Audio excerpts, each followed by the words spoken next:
मेरे क्रांतिकारी युवाओं, मैं सुभाष कुमार बिहार के रहने वाला हूँ और मैं आज़ादी बचाओ आंदोलन के कार्य में लगा हूँ।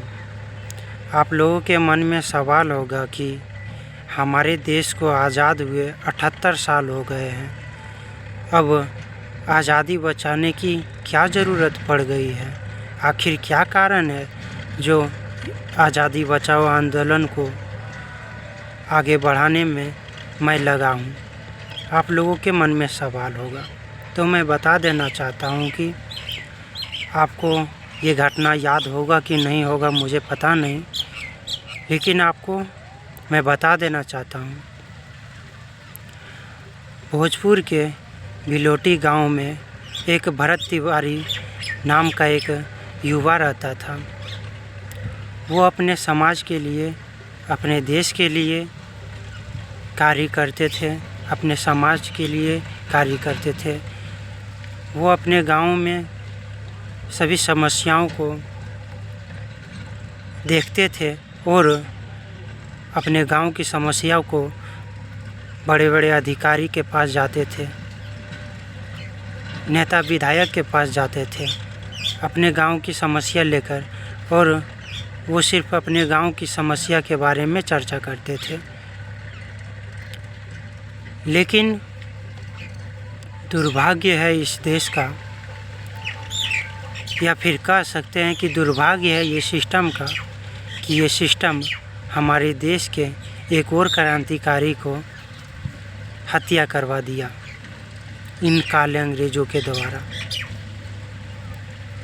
देखिए, जब सिस्टम हमारे भरत तिवारी जी का समस्याओं को नहीं सुन रहा था, तो उन्हें मजबूरन बंदूक का सहारा लेना पड़ा और उसका लाइसेंस भी बना हुआ था। और भरत तिवारी जी ये नहीं कि बंदूक लेकर लोगों को डराने लगे, धमकाने लगे, ऐसा कुछ नहीं किया। वो अपने समाज के लिए, देश के लिए उसी प्रकार आवाज़ उठाते रहे। बस थोड़ा सा अंतर है कि बंदूक का सहारा लिए, तो इसमें कोई गलत बात नहीं है, क्योंकि वो देश के लिए, समाज के लिए लड़ रहे थे। और आगे मैं बता देना चाहता हूँ कि हमारे भरत तिवारी जी वीडियो बनाए हैं लाइव में। वो समाज को आवाज़ उठाते हुए कहते हैं कि समाज के लिए आवाज़ उठाते हैं और कहते हैं कि लिए ये सिस्टम खोखला है, ये सिस्टम को बदलो और हमारी मांगों को पूरा करो। ये गांव में ये समस्या है, इन समस्याओं को दूर करो। अगर कोई भी चालाकी करने का प्रयास किया तो मुझसे बुरा कोई नहीं होगा। तो भरत तिवारी जी कोई गलत नहीं बोले हैं। भरत तिवारी जी का कहना है कि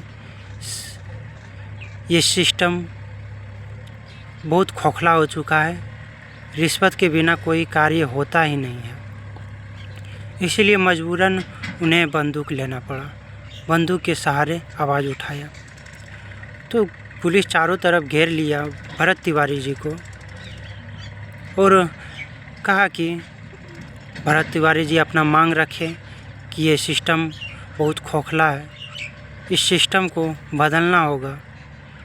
ये सिस्टम हमारे गांव का विकास नहीं करने दे रहा है, तो मांग रखे कि हमारे गांव की समस्याओं का समाधान होना चाहिए। तो कहा कि बड़े बड़े अधिकारी थे, कहा कि ठीक है, मान लिया जाएगा, आप अपना हथियार फेंक दीजिए। तो हमारे भरत तिवारी जी सरेंडर कर दिए। इसके बावजूद पुलिस के द्वारा, उन अधिकारियों के द्वारा गोली चलाया गया और 5 गोली मारे, 5 गोली, और 1 गोली हाइड्रोसील में मार दिए। 3 गोली सामने मारे थे, वहीं पर सिलेंडर करने के बावजूद भी मार दिए, 3 गोली मारे थे। जबकि यह कहता है कि कोई सिलेंडर कर दे, कहा जितना भी बड़ा अपराधी क्यों ना हो, अगर सिलेंडर कर दे तो उसको गोली नहीं मारना है। इसके बावजूद भी हमारे देश के क्रांतिकारी भरत तिवारी जी को 3 गोली मारा गया और लोगों के द्वारा बताया गया कि 2 गोली गाड़ी में चलाई गई और हाइड्रोसिल में भी 1 गोली मारा गया, जिसके कारण उसकी मौत हो गई और अस्पताल भी ले गया तो अस्पताल में एक कोने की तरफ पड़ा हुआ था हमारे भरत तिवारी जी का बॉडी, जबकि वहाँ इलाज करना चाहिए था। लेकिन वहाँ पर पूछा गया जब डॉक्टर के पास तो कहा यहाँ कोई बॉडी नहीं आया है। लेकिन एक डॉक्टर ने बताया वहाँ कोई काम करता होगा, वो बताया कि वहाँ है, बगल में है, उधर कोने की तरफ पड़ा हुआ है एक बॉडी। अब देखिए उसी का बात तो नहीं कर रहे हैं, तो देखा तो सही उसी का बात हो रहा था। भरत तिवारी जी एक कोने में जहाँ डेड बॉडी था वहीं पर रख दिया गया था, जबकि उस समय जिंदा बताया जा रहा था कि जिंदा ही था। अगर डॉक्टर के द्वारा इलाज होता तो शायद बचने की संभावना होती, लेकिन ऐसा कुछ नहीं हुआ, तो फिर इलाज नहीं हुआ। इसके बाद भाई, बहन, पिताजी, माताजी भरत तिवारी जी के सभी घर वाले आवाज़ उठाने लगे, उन्हीं के ऊपर FIR हो गया। अब SP के द्वारा धमकाया जा रहा है कि अगर चुप नहीं रहे, अगर मीडिया के सामने बोले कुछ तो हम तुम्हारे बेटे के जैसा ही तुम्हारा हश्र करेंगे, तुम्हारे पूरे परिवार को ख़त्म कर देंगे। आखिर वो SP क्यों ऐसा बोला? SP या फिर कोई भी अधिकारी तभी ऐसा बोल सकता है जब कोई बड़े नेता का संरक्षण प्राप्त हो। आखिर उस SP को कौन से नेता संरक्षण दे रहे हैं, आश्चर्य ये लग रहा है। जबकि हमारे शहीद भरत तिवारी जी हमारे देश के लिए आवाज़ उठा रहे थे, कोई काम गलत नहीं कर रहे थे, वो समाज के लिए लड़ रहे थे, वो देश के लिए लड़ रहे थे। और वो एक बात बताते हुए चले गए कि हमारे जितने भी लाखों करोड़ों क्रांतिकारी के सपने थे वो यही थे, इन सिस्टम को ख़त्म करना है। सिर्फ अंग्रेज़ों को नहीं भगाना है, बल्कि ये अंग्रेज़ों के द्वारा जो सिस्टम बनाए हैं हमारे देश में, जो अभी भी चल रहे हैं, उन सिस्टम को ख़त्म करना है।